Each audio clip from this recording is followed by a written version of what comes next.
Hello नमस्ते प्रणाम हर हर महादेव।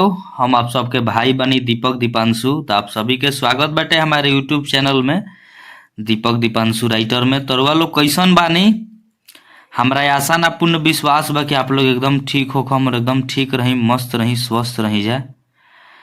तो भैया आज हम रोज सबके कहला पर वो सबके कमेंट कॉल मैसेज के वजह से आज हम रोज सब खातिर जतिवाद गाना लेकर गइल बानी। कोई भी भाई अपना कास्ट के लेकर के गा सकेलन, कोई भी रोक टोक नहीं है।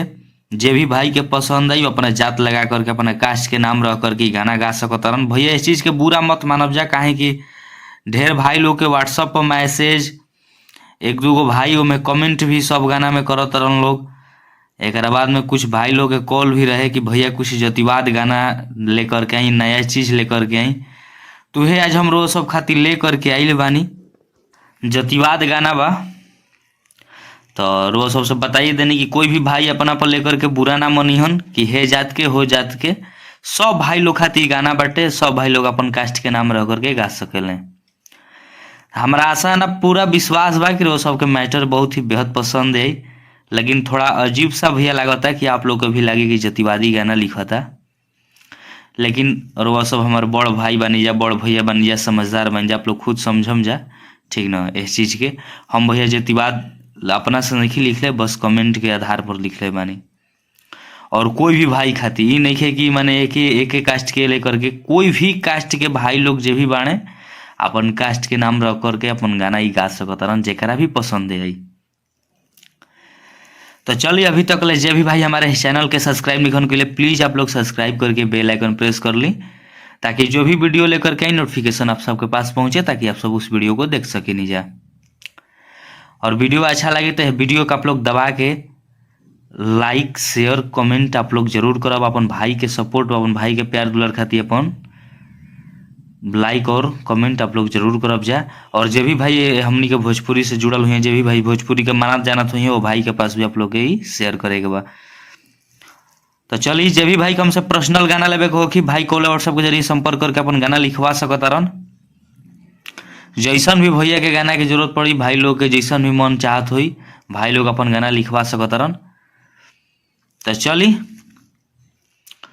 रोज सबके हम ये गाना के डमी करके सुना मतनी।